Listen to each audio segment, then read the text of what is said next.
നമസ്കാരം, ഇൻസൈഡിലേക്ക് സ്വാഗതം.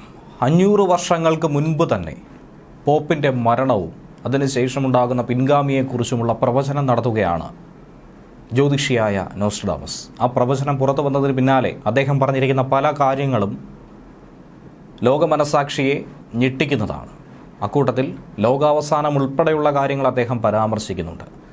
ഇന്ന് പ്രാർത്ഥനയും കണ്ണുകളുമൊക്കെ വത്തിക്കാനിലേക്ക് നിറഞ്ഞു നിൽക്കുകയാണ്. പോപ്പിൻ്റെ ആരോഗ്യസ്ഥിതിയിൽ ഇപ്പോഴൊരു ബുദ്ധിമുട്ടുണ്ട്. ന്യൂമോണിയ ബാധയേറ്റ ഫ്രാൻസിസ് മാർപ്പാപ്പയുടെ ആരോഗ്യനില കൂടുതൽ വഷളായി വരുന്നു, ഗുരുതരമായി വരുന്നു എന്ന റിപ്പോർട്ടുകൾ വരുമ്പോഴാണ് ആശങ്ക വർദ്ധിക്കുന്നത്. പുതിയ റിപ്പോർട്ട് അനുസരിച്ച് ന്യൂമോണിയ നിയന്ത്രണ വിധേയമാക്കാൻ കഴിഞ്ഞെങ്കിൽ പോലും അണുബാധ രക്തത്തിലേക്ക് വ്യാപിച്ച് സെപ്സിസ് എന്ന ഒരവസ്ഥയിലേക്കാണ് നയിക്കാൻ സാധ്യതയുള്ളത്. അദ്ദേഹം അതുകൊണ്ട് ഇപ്പോഴും ആശുപത്രി നിരീക്ഷണത്തിലാണ്, ഡോക്ടർമാരുടെ ശുശ്രൂഷയിൽ തന്നെയാണ് കഴിഞ്ഞുകൊണ്ടിരിക്കുന്നത്. ദീർഘകാലമായി ശ്വാസകോശ സംബന്ധമായ രോഗം അദ്ദേഹത്തെ അലട്ടുന്നുണ്ട്. പല തവണയും അദ്ദേഹം പൂർവാധിക ശക്തിയോടുകൂടി ജീവിതത്തിലേക്ക് തിരിച്ചു വന്നിരുന്നു. പക്ഷേ ഇത്തവണ വളരെ ഗുരുതരമായ അവസ്ഥയിലാണ് പോപ്പ് തുടരുന്നതാണ് ലഭിക്കുന്ന സൂചനകൾ. മാർപ്പാപ്പയുടെ രക്തത്തിൽ പ്ലേറ്റ്ലെറ്റിൻ്റെ അളവ് കുറഞ്ഞതുകൊണ്ട് വെള്ളിയാഴ്ച അദ്ദേഹത്തിന് രക്തം മാറ്റിവെച്ചിരുന്നു. എന്നാൽ ഇതിനിടയിലാണ് ഇപ്പോഴത്തെ ഈ പ്രവചനം പുറത്തു വന്നപ്പോൾ കൂടുതൽ ആശങ്കയും അതുപോലെ തന്നെ ആകാംക്ഷയും വർദ്ധിക്കുന്നത്. ലോകത്ത് സംഭവിച്ചുകൊണ്ടിരിക്കുന്ന ഇനി സംഭവിക്കാൻ പോകുന്ന പല കാര്യങ്ങൾ ഇതിനു മുൻപ് തന്നെ 500 വർഷങ്ങൾക്ക് മുൻപ് നോസ്ട്രഡാമസ് പറഞ്ഞു വെച്ചതാണ്. അദ്ദേഹം അന്ന് പറഞ്ഞ പലതും ഇന്ന് സംഭവിച്ചുകൊണ്ടേയിരിക്കുന്നു. അപ്പോഴാണ് മാർപ്പാപ്പയുമായി ബന്ധപ്പെട്ട് അദ്ദേഹത്തിൻ്റെ ആരോഗ്യസ്ഥിതിയുമായി ബന്ധപ്പെട്ടുള്ള പ്രവചനങ്ങൾ, അദ്ദേഹത്തിൻ്റെ പിൻഗാമിയായി ആരെത്തുമെന്നുള്ള പ്രവചനങ്ങൾ, അതൊക്കെ തന്നെ നോസ്ട്രഡാമസ് ചൂണ്ടിക്കാണിക്കുന്നത്. ഇപ്പോൾ അദ്ദേഹത്തിൻ്റെ ആരോഗ്യസ്ഥിതിയുമായി ബന്ധപ്പെട്ട വാർത്തകൾ പുറത്തു വരുമ്പോഴാണ് നോസ്ട്രഡാമസിൻ്റെ പഴയ പ്രവചനവും ചർച്ചകളിൽ മുഴുകുന്നത്. 1555 നോസ്ട്രഡാമസിൻ്റെ ലേസ് പ്രൊഫീറ്റ്സ് എന്ന പുസ്തകത്തിലാണ് ഇക്കാര്യം പരാമർശിക്കുന്നത്. കാത്തോലിക്ക സഭയുടെ ഇപ്പോഴത്തെ ആഗോള പരമാധ്യക്ഷനായ ഫ്രാൻസിസ് മാർപ്പാപ്പയ്ക്കൊരു പകരക്കാരനെ നിയമിക്കുമെന്നാണ് ഈ പുസ്തകത്തിൽ ചൂണ്ടിക്കാണിക്കുന്നത്. ഇപ്പോഴത്തെ കാലഘട്ടത്തിൽ വളരെ പ്രായം ചെന്നൊരു മാർപ്പാപ്പ മരണപ്പെടാനുള്ള സാധ്യതയുണ്ടെന്നും നോസ്ട്രഡാമസ് പറയുന്നു. മാർപ്പാപ്പയുടെ വേർപാടിനെ തുടർന്ന് വളരെ പ്രായമുള്ള ഒരു റോമാക്കാരൻ മാർപ്പാപ്പയായി എത്തുമെന്നും ഈ പ്രവചനത്തിൽ ചൂണ്ടിക്കാണിക്കുന്നുണ്ട്. അദ്ദേഹം വീണ്ടും ദീർഘകാലം പദവിയിൽ തുടരുമെന്നും പറയുന്നു. ഇദ്ദേഹം നടത്തിയ ഇത്തരത്തിലുള്ള പ്രവചനങ്ങളെ പല രീതിയിൽ പലരും വ്യാഖ്യാനിക്കുന്നുണ്ടെങ്കിൽ പോലും ഇതിനെ പൂർണ്ണമായ അർത്ഥത്തിൽ എടുക്കരുതെന്നാണ് മറ്റ് ചിലർ വാദിക്കുന്നത്. ഫ്രാൻസിസ് മാർപ്പാപ്പയുടെ ആരോഗ്യസ്ഥിതി മോശമാണെന്ന് വത്തിക്കാനിൽ നിന്നും വാർത്താക്കുറിപ്പ് പുറത്തിറങ്ങിയതിന് പിന്നാലെയാണ് ഈ ചർച്ചകളും ചൂടേറിയതായി മാറിക്കൊണ്ടിരിക്കുന്നത്. ആരോഗ്യസ്ഥിതി നേരിയ തോതിലെങ്കിലും മെച്ചപ്പെട്ടതായി ഏറ്റവും ഒടുവിൽ റിപ്പോർട്ട് കിട്ടുന്നുണ്ട്. എന്നിരുന്നാൽ പോലും അത് ഫ്ലക്ച്വേഷൻ പോലെ മാറിക്കൊണ്ടിരിക്കുന്നു. എല്ലാവരുടെയും പ്രാർത്ഥനകൾക്കും ആശംസകൾക്കും നന്ദി അറിയിച്ചുകൊണ്ട് മാർപ്പാപ്പയുടെ സന്ദേശവും ഇതിനോടകം തന്നെ പുറത്തു വരുന്നുണ്ട്. 12ാം നൂറ്റാണ്ടിൽ ജീവിച്ചിരുന്ന വിശുദ്ധ മലാച്ചിയുടെ ഇതുമായി ബന്ധപ്പെട്ട പ്രവചനവും നോസ്ട്രഡാമസ് എടുത്തു പറയുന്നുണ്ട്. 7 കുന്നുകളുടെ നഗരമായ റോം ഒരു കാലത്ത് നശിപ്പിക്കപ്പെടുമെന്നും അദ്ദേഹത്തിൻ്റെ പ്രവചനങ്ങളിൽ എടുത്തു പറയുന്നുണ്ടായിരുന്നു.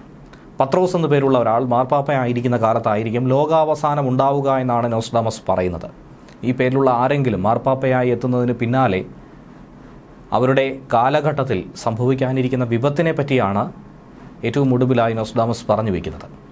കഴിഞ്ഞ ദിവസം പോപ്പിൻ്റെ ആരോഗ്യസ്ഥിതിയിൽ ചെറിയൊരു പ്രതീക്ഷയുണ്ടായിരുന്നു. ശ്വസിക്കാനുള്ള ബുദ്ധിമുട്ട് അനുഭവപ്പെട്ടതിനെ തുടർന്നാണ് പോപ്പിനെ ഈ മാസം 14-ാം തീയതി റോമിലെ ജെമില്ലി ആശുപത്രിയിലേക്ക് പ്രവേശിപ്പിച്ചത്.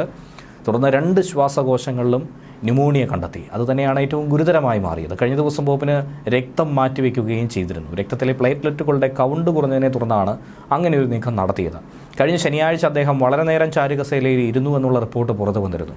എന്നാൽ ഞായർ ദിവസങ്ങളിലായി രോഗബാധ രൂക്ഷമാകുന്നു എന്നാണ് മനസ്സിലാക്കാൻ കഴിയുന്നത്. ഇപ്പോൾ ഏറ്റവും ഒടുവിൽ പുറത്തു വന്നതിൽ വളരെ ഗുരുതരമായി തന്നെ മുന്നോട്ട് പോകുന്നുവെന്നാണ് മനസ്സിലാക്കാൻ കഴിയുന്നത്. മാർപ്പാപ്പയുടെ ആരോഗ്യനില അപകടനിലയിൽ തന്നെ തുടരുന്നുവെന്നാണ് ഏറ്റവും ഒടുവിൽ പുറത്തു വന്ന മെഡിക്കൽ ബുള്ളറ്റിലും ചൂണ്ടിക്കാണിക്കുന്നത്.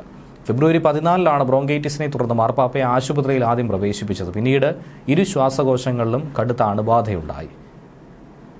രക്തത്തിലെ പ്ലേറ്റ്ലെറ്റിൻ്റെ അളവ് കുറയുന്ന അവസ്ഥയോടൊപ്പം തന്നെ വിളർച്ചയും ബാധിച്ചു. അതുതന്നെയാണ് ആരോഗ്യനിലയിൽ കാര്യമായ ബുദ്ധിമുട്ടുണ്ടാക്കിക്കൊണ്ടിരിക്കുന്നത്. ആരോഗ്യനില ഗുരുതരമല്ലെങ്കിൽ പോലും, അദ്ദേഹം കിടപ്പിലല്ലെങ്കിൽ പോലും അധിക സമയവും വിശ്രമിക്കുകയാണ്. പക്ഷേ കൂടുതൽ ക്ഷീണിതനാണ്.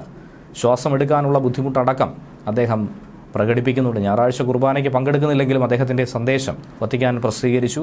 പകരം കുർബാന വായിക്കാനായി ആളെ ചുമതലപ്പെടുത്തുകയും ചെയ്തിട്ടുണ്ടായിരുന്നു. കഴിഞ്ഞ തവണയും സമാനമായ രീതിയിൽ അദ്ദേഹത്തിന് ശ്വാസകോശ സംബന്ധമായ അസുഖം വന്നപ്പോൾ സമാനമായ നീക്കം തന്നെയാണ് നടത്തിയത്. ആരോഗ്യനില മോശമാണെങ്കിലും ആശുപത്രി മുറിക്കുള്ളിൽ ഇരുന്നു കൊണ്ട് മാർപ്പാപ്പയുടെ ചുമതലകൾ പരമാവധി അദ്ദേഹം തന്നെ നിറവേറ്റാൻ ശ്രമിക്കുന്നുവെന്നാണ് വത്തിക്കാൻ അറിയിച്ചിരിക്കുന്നത്.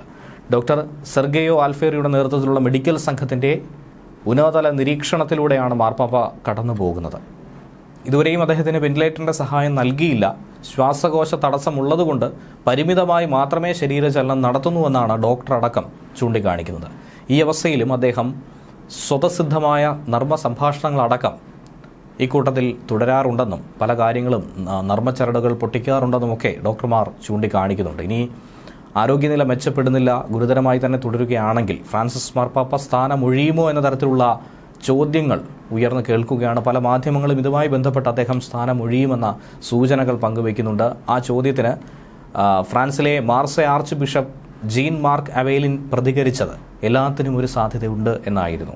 അതിലൂടെ തന്നെ രണ്ട് സാധ്യതയും കൽപ്പിക്കാവുന്നതാണ്. നേരത്തെ തന്നെ ഫ്രാൻസിസ് മാർപ്പാപ്പ ചൂണ്ടിക്കാട്ടിയ ഒരു വിഷയമുണ്ടായിരുന്നു. പലതവണ താൻ ഇതുപോലെ ആരോഗ്യ പ്രതിസന്ധിയിലൂടെ കടന്നു പോകുമ്പോൾ പകരം ഒരാൾ വരുമെന്നും മറ്റൊരു മാർപ്പാപ്പയെ തിരഞ്ഞെടുക്കുമൊക്കെ വാർത്തകൾ പ്രചരിച്ചിരുന്നു. പക്ഷേ അങ്ങനെ ഒന്നും തന്നെ സംഭവിക്കില്ല, താൻ തന്നെ പൂർവാധികം ശക്തിയോടെ തിരിച്ചെത്തുമെന്നാണ് മാർപ്പാപ്പ പറഞ്ഞിരുന്നത്. ഇത്തവണയും അദ്ദേഹം തന്നെ തിരിച്ചു വരുമെന്ന പ്രതീക്ഷയിലാണ് വിശ്വാസികളും. ഫ്രാൻസിസ് മാർപ്പാപ്പ ആശുപത്രിയിലാണെങ്കിലും സഭയുടെ ജീവിതം തുടരുമെന്നാണ് Barcelona archbishop Juan Jose Omella മറുപടി പറയുന്നത്. കർദിനാൾ ജിയാൻ ഫ്രാങ്കോ രവാസിയും സമാനമായ രീതിയിൽ തന്നെയാണ് പ്രതികരിച്ചത്. News desk വെളിവാർത്ത.